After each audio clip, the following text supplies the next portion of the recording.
नमस्कार, बहुत स्वागत आप सभी का आपके प्रोग्राम कहानी कुर्सी की मैं हूं सौरभ शर्मा आपके साथ और हमारे मेहमान हैं विजय त्रिवेदी जी, प्रोफेसर संगीत रागी जी, समीर चौगांवकर जी। बहुत स्वागत सर आप सभी का। हर्षवर्धन त्रिपाठी जी प्रोग्राम में बस पहुंचने ही वाले हैं किसी भी वक्त, लेकिन आज हम प्रोग्राम की शुरुआत बिहार से तो करेंगे क्योंकि आप जानते हैं हमारे प्रोग्राम का पहला हिस्सा जो होता है वो बिहार स्पेशल होता है। और अब 122 सीटों पर अगले चरण का चुनाव जो है वो 11 नवंबर को होने जा रहा है और उसका प्रचार आज खत्म हो जाएगा। 122 सीटों पर 20 जिलों में वोट डाले जाएंगे परसों। और आज जितनी पार्टियां हैं अपने सारे बड़े बड़े नेताओं के जरिए एक आखिरी जोर आजमाइश करने के लिए आपको बिहार में उतरी हुई दिखाई देंगी। जैसे एनडीए की तरफ से आज अमित शाह से लेकर यूपी के मुख्यमंत्री योगी आदित्यनाथ, उनकी सभाएं होंगी। अमित शाह की बिहार में आज 2 रैलियां हैं और योगी आदित्यनाथ की 4 सभाएं होंगी। प्रधानमंत्री का कार्यक्रम बिहार में प्रचार का पूरा हो चुका है। और दूसरी तरफ अपना जन्मदिन मना रहे तेजस्वी यादव, आज परिवार के साथ उन्होंने जन्मदिन की शुरुआत तो की केक काट के, लेकिन उनका प्रचार भी ताबड़तोड़ तरीके से बिहार के अंदर चल रहा है। आज में तेजस्वी यादव की 15 रैलियां हैं। आप देखिए उनके समर्थक जो है लड्डू वड्डू लेकर के आए हैं, उनको मुख्यमंत्री, भावी मुख्यमंत्री भी बता दिया पोस्टर लगा करके। लेकिन तेजस्वी जी जान से जुटे हुए हैं और उनको लगता है कि चलिए पहले फेज में जो हुआ हो सो हुआ हो, अब क्या अच्छा क्या बुरा वो तो 14 को पता चलेगा। लेकिन ये चरण और महत्वपूर्ण है, इसमें और जोर लगाया जाए क्योंकि यहां पिछली बार एनडीए को और ज्यादा सीटें मिली थी। तेजस्वी यादव ने परिवार के साथ जन्मदिन मनाया और उसके बाद हेलीकॉप्टर पर सवार हो गए। तेजस्वी यादव ने पिछले चुनाव की तरह इस बार भी खूब प्रचार किया, एक दिन में 15-15 सभाएं। लेकिन दिक्कत यह है कि उनके कैंपेन में वो धार नजर नहीं आ रही जो एक 20 साल से चल रही सरकार को या 20 साल के चीफ मिनिस्टर को हटाने के लिए जिसकी बातों में और वादों में वो धार होनी चाहिए।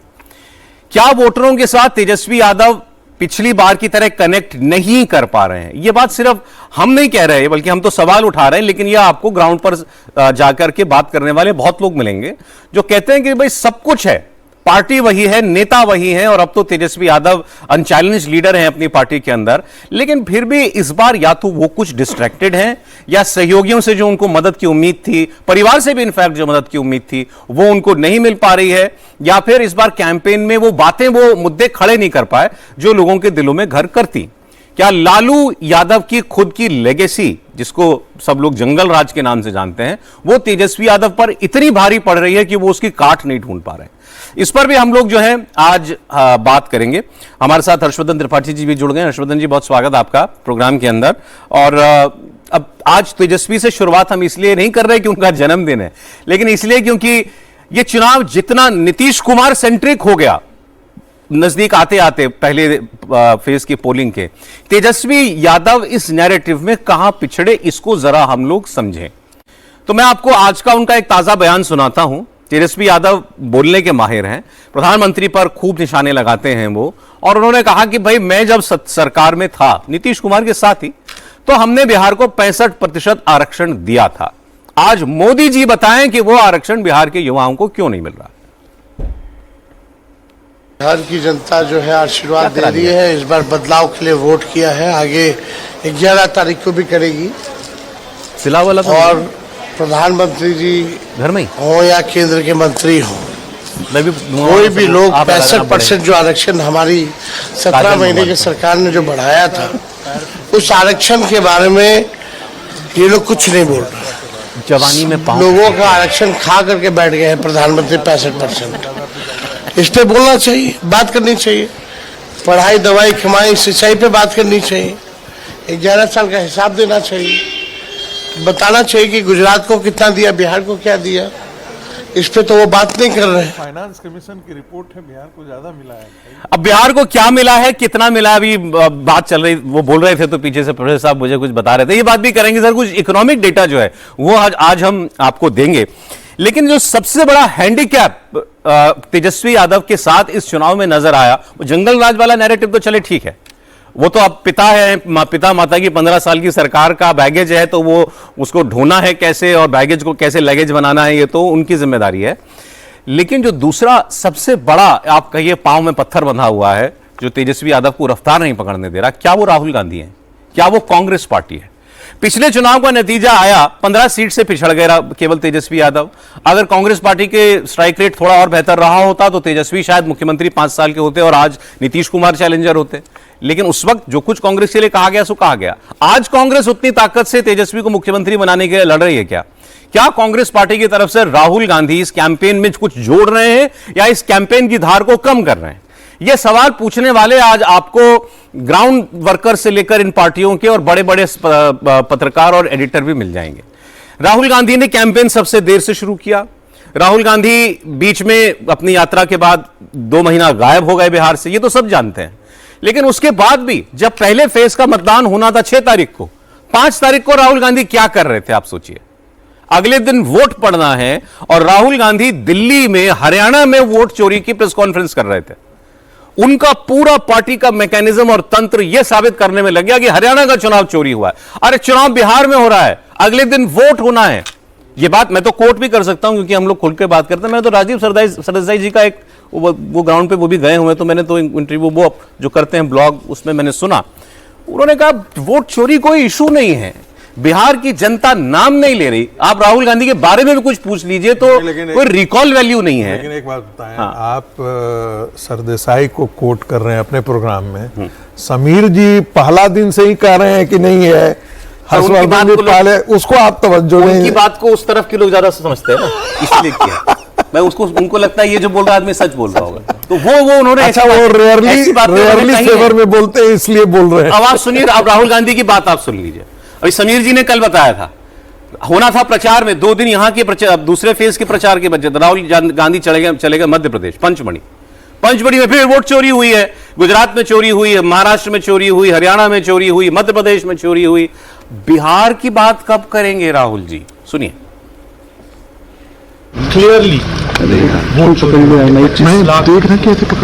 वोट चोरी हुई 8 में से 1 और उसको देखने के बाद, डेटा देखने के बाद मेरी सोच है कि वही मध्य प्रदेश में हुआ है, वही महाराष्ट्र में हुआ है, वही छत्तीसगढ़ में हुआ है और ये बीजेपी और इलेक्शन कमीशन का सिस्टम है।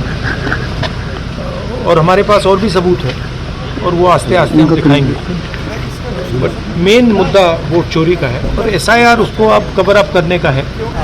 बहुत अलग अलग इंफॉर्मेशन है, बहुत डिटेल में इंफॉर्मेशन है और वो हम रिलीज करेंगे। मैं फिर क्लियर कर दूं, मुद्दा राहुल गांधी से ज्यादा हमारा आज के सब्जेक्ट तेजस्वी यादव हैं। त्रिपाठी जी नहीं आए जब मैं भूमिका बना रहा था प्रोग्राम की। दिन में 15-15 सभाएं हैं, आज जन्मदिन भी है उनका, शुभकामनाएं तेजस्वी जी को, युवा नेता हैं। मैं अभी संजय झा जी को सुन रहा था, जो कार्यकारी अध्यक्ष जेडीयू के हैं। उन्होंने हमारे पॉलिटिकल एडिटर देवेंद्र पराशर को एक इंटरव्यू दिया। पहले तो जहां वो इंटरव्यू दे रहे थे मैंने देखा पीछे तालाब था, लेक थी, कोई खूब रोशनी हो रही थी। मुझे लगा पटना में कहाँ, ये गांधी सेतु पे कहाँ इन्होंने टेबल कुर्सी लगा ली। तो पता लगा कि वो कोई छोटा सा गांव है, लेकिन देख के आपको लगेगा नहीं कि वो गांव में इंटरव्यू हो रहा था रात के समय में। और उन्होंने कहा कि बात वो नीतीश कुमार की करते हुए कह रहे थे, देखिए 2 दिन बिहार में बरसात हुई पहले फेज की पोलिंग से पहले और हेलीकॉप्टर नहीं उड़े, तो हमें भी लगा कि फोन पर जो है हम लोग भी सभाएं कर लेते हैं। तेजस्वी यादव फोन पर ही सभाएं कर रहे थे क्योंकि पटना से बाहर निकल नहीं पा रहे थे।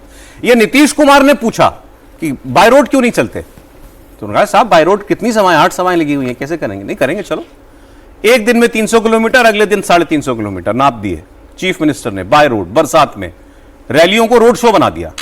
तेजस्वी यादव की उस दिन हम सबने आलोचना की थी इसी प्रोग्राम में कि वो भी कर सकते थे ये काम, वो तो नौजवान व्यक्ति हैं, वो तो उनके लिए ज्यादा आसान होता।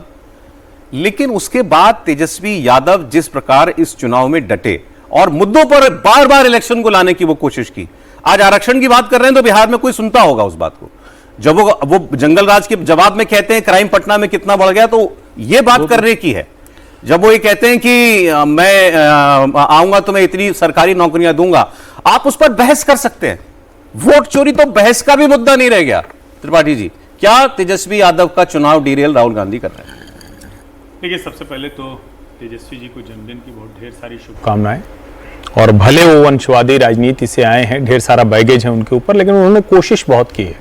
और मैं तो पहले दिन से कह रहा हूं कि ये चुनाव तेजस्वी यादव के इर्द गिर्द है। धुरी में वो है, बाकी सब उसके इर्द गिर्द हैं।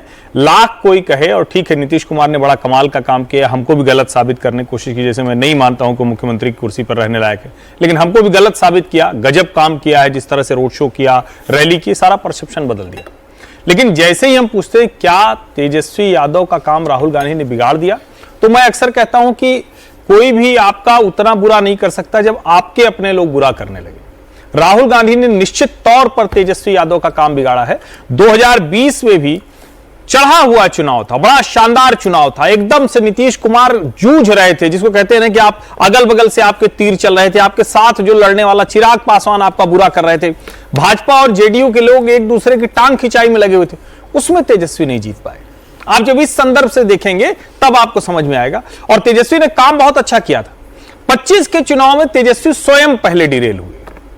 आप इसको समझिए, आपने भी एक लाइन बोली कि ये आरक्षण वाली बात कोई सुन रहा होगा तो समझ भी रहा होगा कि आरक्षण वाली बात बेकार है, फ्लॉप है। आपने जनगणना कर ली, उसके आधार पर आप आरक्षण से कुछ नहीं दे सकते। देने का जरिया एक है कि वहां इंडस्ट्रियल पॉलिसी बने, माहौल तैयार हो, लोग आए, तब होगा।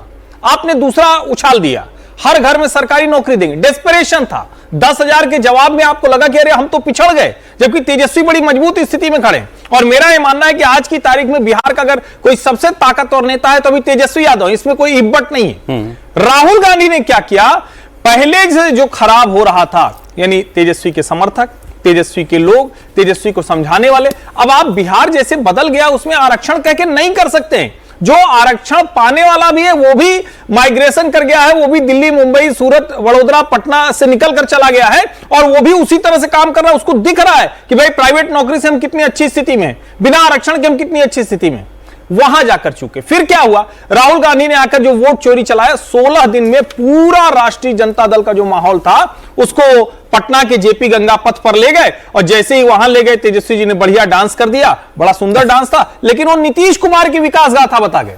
और उससे भी जब बात नहीं बनी तो वोट चोरी में जितने नाम राहुल ने लिए सब झूठ निकले। अंत में तेजस्वी को कहना पड़ा भैया दूसरे मुद्दे भी हैं। लेकिन जब चुनाव नजदीक आया ना, लगा कि इस बार गड़बड़ हो जाएगी, तो आदमी जो डेस्परेशन में गड़बड़ करता है, फिर आ गया कि वैसे तुम हमको गंवार कहोगी, जब कट्टा उठा लेंगे तो रंगदार कहोगी। अब ये अगर राष्ट्रीय जनता दल प्रत्याशी के मंच पर चलेगा तो फिर तो पीएम को, जिसको कहते हैं ना कि मुंह मांगी मुराद, जो रोगी मन भावे ता बैदा फरमावे, वो हो गया। फिर तो अद्भुत हो गया, फिर तो मोदी जी ने लपक लिया, और आज जंगल राज बड़ा मुद्दा बन गया जी। अभी आज मैं, आपने चूंकि एक कोट किया तो एक मैं भी कोट कर देता हूं। टाइम्स ऑफ इंडिया में आज एक एडिटोरियल है, स्वामीनाथन, फिर मेरा वाला कोट कर रहा, मैं बोलने वाला था, आप बोल दिए पहले। आप तो आप बोलिए। सच में लिखा हुआ था स्वामीनाथन नहीं है उसमें, मुझे पूरे एडिट पेज पे उन्होंने लिखा, लेकिन जो उसकी हाइलाइटर पॉइंट है वो मुझे हिट कर गया, और हम लोग उसकी बात भी करते रहे। कहानी कुर्सी की हम लोग वो बात करते, लेकिन दूसरे संदर्भ इसलिए ले रहे हैं कि आपको समझ में आए कि हम कोई हवा में बात नहीं करते। स्वामीनाथन कह रहे हैं कि भाई ठीक है, तेजस्वी कास्ट वॉर पे नहीं गए, दूसरे काम नहीं किया, एम्प्लॉयमेंट की बात की, लेकिन जो माफिया डॉन है, शब्द सुनिएगा, एक शब्द लिखा है उन्होंने, जो माफिया डॉन है अभी हो सकता है कुछ कंट्रोल में दिखे, लेकिन तेजस्वी की सरकार आई तो 1 से 2 साल के भीतर वो अनमैनेजेबल, अंग्रेजी में शब्द लिखा है अनमैनेजेबल, इसको आप हिंदी में कहें तो बेलगाम हो जाएंगे, अनियंत्रित हो जाएंगे। तब आपको समझ में आएगा कि दोनों का फर्क क्या है। ये जो आप यही आर्गुमेंट दिया है स्वामीनाथन अय्यर ने, इकोनॉमिस्ट हैं वैसे तो वो उन्होंने आर्गुमेंट ये दिया कि लोग कह रहे हैं 10,000 रुपए से नीतीश कुमार को एज है, उससे अब चुनाव जीतेंगे क्या, फ्रीबीज से, उन्होंने कहा मैं नहीं मानता फ्रीबीज से चुनाव जीते जाते हैं, और उन्होंने कहा बिहार में 10,000 रुपए से वोट कुछ ज्यादा मिल जाए नीतीश कुमार को, वो हो सकता है, लेकिन ये चुनाव प्राइमरीली लोगों की याददाश्त में जो वो जंगल राज बसा हुआ है उसका चुनाव है। वो नीतीश कुमार को याद कर रहे हैं कि हमें इस आदमी ने उस दौर से निकाला था। तो आज अगर नीतीश कुमार जीते तो प्रथम वजह वो होगी उनके दोबारा मुख्यमंत्री बनने की या दोबारा सत्ता में लौटने की। ये स्कीमें भी में उसमें हो सकता है कुछ इजाफा कर दें। लेकिन एक दूसरे व्यक्ति प्रशांत किशोर के बारे में देखिए, यहां भी जितने लोग हैं, मुझे सबसे ज्यादा उनके आलोचक नहीं कहूंगा, लेकिन चुनाव में मुद्दा त्रिपाठी जी ज्यादा नहीं मानते उनको, समीर जी को लगता है कि वो कोई इशू है, लेकिन ऐसा तो कोई आदमी आपको नहीं मिलेगा जो कहेगा कि वो जो बातें उठा रहे हैं वो गलत है, या उन्होंने जो मुद्दे दिए, शिक्षा की बात कर रहे हैं, रोजगार की बात कर रहे हैं, पलायन की बात कर रहे हैं, तो वो बिहार के रियल इश्यूज नहीं है, वो हैं। प्रशांत किशोर ने जब ये वोट चोरी का आरोप राहुल गांधी ने लगाया, मुझे अच्छी तरीके से याद है, उनसे जब सवाल हुआ तो उन्होंने बड़ा सरसरी तौर पर यह कहा था कि ठीक है, विपक्ष का नेता एक आरोप लगा रहा है तो उसका जवाब आना चाहिए, इतना ही। यह मुद्दा उनके कैंपेन का कभी पार्ट रहा ही नहीं तो कभी थोड़ा बहुत तेजस्वी यादव ने भी इस बात को राहुल गांधी की मान रखने के लिए कह दिया, लेकिन उन्होंने कभी नहीं कहा। और अब तो वो खुल के ये कह रहे हैं भाई ये बिहार का मुद्दा नहीं है। राहुल जी, कब जानेंगे आप किसका वोट कटा? वो तो पूछ रहे हैं वोट किसका कटा, ये बताइए बिहार के अंदर। सुनिए प्रशांत किशोर। ये वोट चोरी का मामला बिहार में आप लोग भी जान रहे हैं कि कभी ना मामला था ना है, और राहुल गांधी विपक्ष के नेता के तौर पर भाजपा से लड़ रहे हैं, वहां पर जो कर रहे हैं वो करें, इलेक्शन कमीशन समझे, राहुल गांधी समझे, नरेंद्र मोदी जी समझे। हम लोग को, बिहार के लोगों को उससे कोई मतलब नहीं है। बिहार में विधानसभा का चुनाव है, बिहार के लोग ये जानना चाह रहे हैं कि यहाँ पर शिक्षा कब होगी, रोजगार कब होगा, बिहार की दुर्दशा कब सुधरेगी। वोट चोरी से क्या लेना देना है? बिहार में कोई आपको मिला अभी रास्ते में कि मेरा वोट कट गया है? जब किसी का वोट कटा ही नहीं है तो क्या आप वोट चोरी बात किए जा रहे हो? भाई वोट चोरी का मामला है अपना, दिल्ली में अगर मामला है, इलेक्शन कमीशन को घेरिए, सुप्रीम कोर्ट में जाइए, देश भर में एजिटेशन कीजिए। बिहार के इलेक्शन को क्यों हाईजैक कर रहे हो? और मैं फिर अंडरलाइन कर रहा हूं विजय जी, ये मुद्दा उन्होंने 5 तारीख को उठाया था, बिहार के वोट से एक दिन पहले। सारा ध्यान वोट चोरी पर ले गए थे राहुल जी। जी राहुल जी, तो ठीक है, आप अभी पूछ रहे थे कि बिहार की बात कब करेंगे, तो अभी तो तमिलनाडु भी चुनाव होने हैं, केरल में भी चुनाव होने, तो तब तक वो सारी रिपोर्ट आएगी तो उसमें बिहार की बात हो जाएगी। अगले साल होगी बिहार की बात। तो मुद्दा वो नहीं है राहुल जी अपना, अब उस पर क्या कर सकते हो आप? जो उठा रहे हैं। बिहार में चुनाव का मुद्दा नहीं है वोट चोरी। अब ये इसमें कोई क्या कर सकता है? उन्होंने अपनी तरफ से कोशिश की है, बिहार की गलती है। हाँ, मतलब जो लोग नहीं समझ पा रहे हैं उनको उसकी बात है। लेकिन मैं समझता हूं कि ये चुनाव तेजस्वी के इर्द गिर्द से शुरू हुआ था और नीतीश कुमार के इर्द गिर्द पहुंच गया है। सही समझे, शुरू ये हुआ था तेजस्वी के इर्द गिर्द, लेकिन अब नीतीश कुमार के पास पहुंच गया है। और 10,000 को आप माने ना माने वो बड़ा इशू है। स्वामीनाथन साहब बड़े इकोनॉमिस्ट हैं और वो कंटिन्यूटी का 10,000 है। मैं इसको ये कहता हूँ 2006 की साइकिल वहां तक पहुंच गई है, रोजगार तक, उसकी जीविका दीदी तक 10,000 रुपए। तो वो कंटिन्यूटी में उसको एक भरोसा हुआ है कि भाई ये पैसा और ये काम जो है हमारी मदद के लिए हुआ है, और 50%, 60%, 70% जो भी महिला वोट है वो उनको मिलने वाला है। तो इसलिए वो इशू नहीं है, ऐसा मैं नहीं मानता। जंगल राज का पैकेज अब चाहकर भी नहीं छोड़ा सकते तेजस्वी जी, ये बात है। लेकिन ये भरोसा कि वो आ जाएंगे तो ठीक हो जाएगी, ये ज्यादा चिंता की बात है कि यदि ऐसा लोग मान रहे हैं कि वो आ जाएंगे तो और खराब होगी। मतलब वो जंगल राज था, उस बैगेज को छोड़ देते या नहीं छूटता, जो भी होता, मुझे नहीं लग रहा था कि जंगल राज इतना बड़ा बैगेज होगा उनके लिए। आज आप मान रहे हैं कि है इशू है, एक बड़ा इशू है, लेकिन मैं तेजस्वी के साथ उसको नहीं जोड़कर देखता, क्योंकि 20 साल में एक तो ये भी वजह है कि 20 साल में या तो आपने ऐसी व्यवस्था कर दी होती थी कि जंगल राज याद नहीं करना पड़ता। तो अभी तो पिछले 2-3 महीने में जंगल में मोर नाचे ही हैं, तो शहर में नाचे, पटना में, जंगल में क्या बात है। तो वो इशू नहीं है, मुद्दा वो महत्वपूर्ण है। जंगल देखिए, कानून व्यवस्था सबसे जरूरी होता है आदमी को जीवन में जीने के लिए। उसको डर लगता है कि क्या होगा क्या नहीं होगा। इसको मुझे याद आ रहा है कि गुजरात का इलेक्शन नरेंद्र मोदी लड़ रहे थे, तो उन्होंने केवल एक लाइन लड़ी। उन्होंने कहा कि गुजरात के घरों में ये चिंता है कि शाम को बेटा घर आएगा कि नहीं। उसने उस पूरे इलेक्शन को बदल दिया 2002 के चुनाव को। तो इसलिए लॉ एंड ऑर्डर हमेशा, हम क्या कि आम आदमी जो है ना वो कानून व्यवस्था से बहुत डरता है, और जो अव्यवस्था है उससे ज्यादा डरता है, क्योंकि वो नहीं लड़ सकता गुंडों से। तो इसलिए योगी जी चल जाते हैं, मायावती चलती हैं, कल्याण सिंह चलते हैं, अखिलेश जी इसलिए बाहर चले जाते हैं, क्योंकि जैसे ही कानून व्यवस्था का मुद्दा आता है तो आपका विकास, आपकी और योजनाएं उसके पीछे रह जाती हैं। ये एक बड़ा मुद्दा हो गया है जी। प्रशांत जी का मुझे नहीं पता, प्रशांत जी को आप आजकल एनडीए के साथ क्यों नहीं जोड़ के रखते? मैं तो वैसे पहले दिन से जोड़ता हूं, तो एनडीए में एक दल को और जोड़ लीजिए, क्योंकि वो एक भी सवाल एनडीए की सरकार से जी, मोदी जी से, उनसे क्या नाम है, नीतीश कुमार जी, उनसे नहीं करते हैं। वो सारे सवाल तेजस्वी जी से करते हैं, सारे सवाल राहुल जी से करते हैं। वोट चोरी मुद्दा नहीं है तो राहुल जी की चिंता है ना, प्रशांत जी की चिंता थोड़ी है। वो तो पूछा पत्रकारों ने, भाई वो इतनी बड़ी बात पत्रकार केवल उनसे ऐसा नहीं है। प्रशांत जी की कई मुद्दों पर आलोचना करता हूं, किसी मुद्दे पर नहीं बोलते। नीतीश कुमार को पहले दिन से वो कह रहे हैं कि हमें नीतीश कुमार को उखाड़ फेंकना है। वो कह रहे हैं 25 सीट नहीं आएगी, नहीं बनना चाहिए। नीतीश कुमार जी को तो चुनना चाहते हैं। ये देखिए जरा, ये डेटा अगर आप लोग दिखा सकते हैं, देखिए मेहनत की बात, रैली की बात हो रही थी। नीतीश कुमार 67 रैली। चलिए मोदी से शुरू कर लेते हैं। मोदी जी की सभाएं, बड़ी सभाएं होती हैं 15 रैलियां। अमित शाह उनसे छोटी सभा करते हैं 34 रैलियां। नीतीश कुमार 67, तेजस्वी यादव 125 सभाएं कर चुके हैं, और राहुल गांधी 13 उन्हीं को टाइम नहीं मिल रहा है, बस उन्हीं को टाइम नहीं। नहीं, तो 15 तो प्रधानमंत्री ने कर ली तेजस्वी जी ने इस बात पे दबाव ही नहीं दिया होगा कि वो करें। अच्छा ये बताइए। तेजस्वी ने कहा आप करिए, मेरे साथ ना करें, ये खबर में, लेकिन जो नहीं, लेकिन इसमें एक लाइन पहले जोड़ दूं मैं, आप मतलब ये वाली आ गया, हाँ ये आ गया ना, 29 योग राहुल जी का मुकाबला किससे है? हाँ, तो 15 के मुकाबले 13 कर ली उन्होंने। तेजस्वी से ये ठीक है, उन्होंने 15 के मुकाबले 13 ठीक है, बराबर है। ये समीर जी ने बताया था उस दिन, मुझे नहीं मालूम था कि पंचमढ़ी में राहुल गांधी जब उन्होंने वोट चोरी के अगले कल की बात है जी, तो हुआ ये कि मध्य प्रदेश के मुख्यमंत्री बिहार पहुंच गए और वहां ढूंढ रहे होंगे वो राहुल जी, उनको नहीं मिले, तो उनको ही बताओगे कि वो तो आपके प्रदेश गए। बोले गजब बात है, मैं अपना प्रदेश छोड़कर जहां चुनाव है वहां आ गया और जिस आदमी को यहां चुनाव लड़ना है वो वहां पहुंच गया। दुर्भाग्य के साथ कहना पड़ेगा, वो पप्पू को समझ में नहीं आता कि चुनाव होता कैसे है,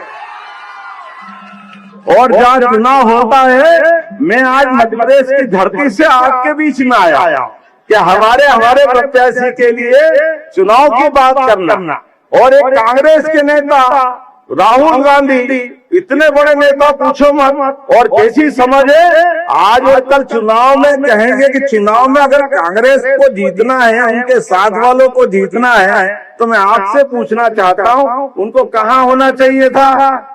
बिहार में आना चाहिए कि नहीं आना चाहिए था? बिहार में सभा करना चाहिए कि नहीं करना चाहिए? वो नहीं आ रहा है, वो हमारे मध्य प्रदेश की पंचमढ़ी में छुट्टी बिता रहा है, छुट्टी बिठा रहा है। अब छुट्टी का तो नहीं मुझे पता कि छुट्टी में तारे थे, वो जिलाध्यक्षों को ट्रेनिंग प्रोग्राम में शायद वो जो गए, लेकिन ये बीजेपी वाले भी याद बहुत करते हैं राहुल गांधी को। समीर, सतपुड़ा टाइगर रिजर्व में ट्रेनिंग हो रही है। वो सुबह आज गए थे, रिजर्व घूमने गए थे, जिला कार्यकर्ता कल बैठक नहीं जिलाध्यक्ष की, बड़े मजेदार आज टाइगर रिजर्व घूम रहे थे, सुबह टाइगर रिजर्व गए थे। जीतू पटवारी ने कहा था कि अब आप पचमढ़ी आए तो आप टाइगर रिजर्व घूम के जाइए, तो आज सुबह वो टाइगर रिजर्व सफारी घूमने गए थे।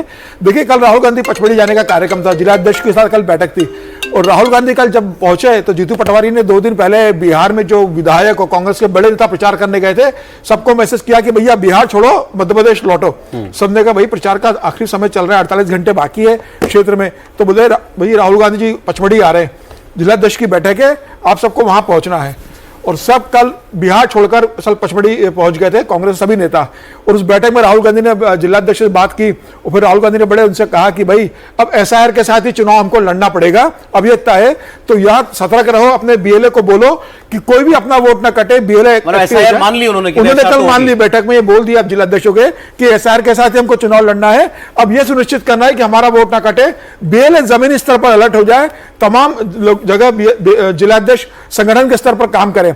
और कल जीतू पटवारी मोहन यादव सरकार के खिलाफ कुछ जांच की रिपोर्ट लेकर आए थे, उन्हें राहुल गांधी को दी कि साहब ये भ्रष्टाचार और ये घोटाले और ये मामला है, आप जिक्र कीजिएगा। राहुल गांधी ने वो फाइल देखी, एक तरफ रख दी और बोले कि वो 25 लाख वहां वोट चोरी हो गए थे, आपको भी देखना है बिहार में, मध्य प्रदेश के चुनाव में कितने वोट चोरी हुए थे।